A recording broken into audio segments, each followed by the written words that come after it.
तर आज आपण इथं बनवणार आहोत मस्त लहानांपासून मोठ्यांपर्यंत आवडणारा कॉर्नचा ढोकळा. अगदी संध्याकाळच्या लहान भुकेला स्नॅक म्हणूनही आपण याला खाऊ शकतो.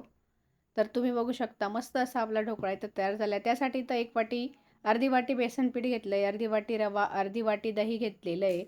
आता हे आपण मिश्रण एका भांड्यात पसरट भांड्यात काढायचं आहे. रवा घालायचा आहे, बेसन घालायचं आहे आणि दही घालायचं आहे. सर्व आपण समप्रमाणात घेतलेलं आहे. आणि छान याला आता असं फेटून घ्यायचं आहे. याच्यात पाण्याचा अगदी थोडासा वापर करायचा आहे. दहीमध्ये आपलं पाणी असतं त्याच्यामुळे शक्य होईल तोपर्यंत याला दह्यातच फेटायचं आहे. आणि जर तुम्हाला वाटत असेल पाण्याची आवश्यकता तर अगदी थोडंसं पाणी घालायचं आहे. तर याला आता छान असं एकजीव करून घ्यायचं आहे. छान असं फेटून घ्यायचं आहे आणि याला आता झाकून ठेवायचं आहे. आता आपण पुढची तयारी करून घेणार आहोत. तर मी इथे एक कॉर्न घेतलेला आहे. बाजारात असे कॉर्नचे दाणेही मिळतात, तुम्ही तेही वापरू शकतात. पण याचीवाली छान चव येते. तर याचे पूर्ण दाणे काढून घेणार आहेत. एक कॉर्न पूर्ण वापरणार आहे मी इथं. अगदी असे मोठे बाउलभर याचेवाले दाणे येतील. तर ते छान असे जाडसर आता आपण मिक्सरला दळून घेणार आहोत. तर पूर्ण दाणे काढून घेतलेले आहे. अगदी बारीकी करायचं नाही आहे. अगदी जाडसर थोडंसं दळून घ्यायचं. याच्यात आता अद्रक घातलेलं आहे. 5 ते 6 हिरव्या मिरच्या घातल्या. त्या तुम्ही तुमच्या आवडीनुसार कमी जास्त करू शकता. आता जाडसर अशी याची पेस्ट बनवून घ्यायची आहे. तर तुम्ही इथं पाहत असाल मस्त जाडसर अशी पेस्ट करून घेतलेली आहे.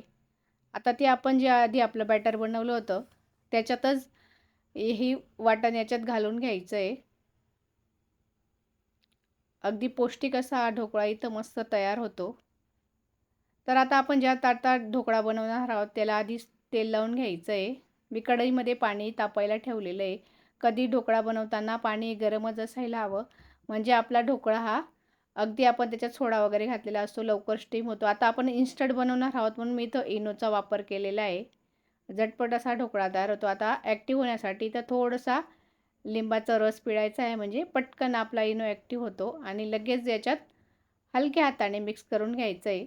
जास्तही फेटायचं नाही आहे, नाहीतर जी आपली बॅटरमध्ये हवा असते ती निघून जाते. आता लगेच ताटात ओतून घ्यायचं आहे आणि आपण जे कढईत पाणी गरम करून घेतलेले आहे त्याच्यावर लगेच हा ढोकळा मस्त वाफवून घ्यायचा आहे. थोडंसं मी इथं टॅप करून घेतलेलं आहे. आता छान इथं पाणी तापलेलं आहे.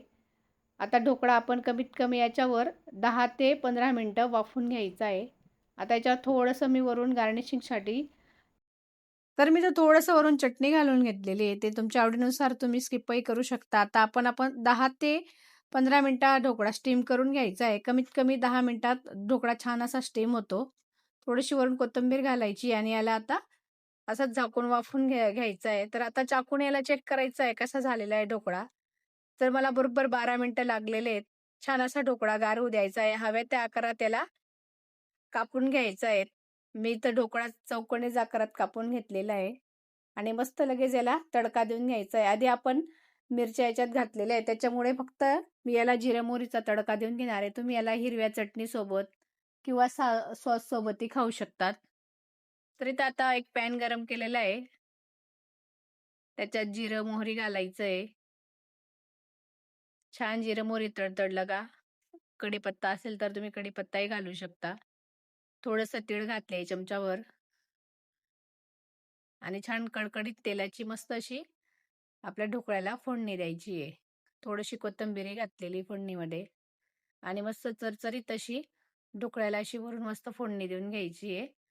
आणि चटणी सॉससोबत तुम्ही गरमागरम किंवा थंड झाल्यावरही छान लागतो. हा ढोकळा दिवसभर तसाच राहतो अगदी मऊ लुसलुशीत. तर एकदा नक्की बनवून बघा आणि रेसिपी आवडल्यास रेसिपीला लाईक करा आणि चॅनलवर जर नवीन असाल तर चॅनलला सबस्क्राईब करा. तर तुम्ही बघू शकता आतून आणि बाहेरून अगदी सॉफ्ट असा ढोकळा झालेला आहे. मस्त मऊसूद हा ढोकळा तयार झालेला आहे.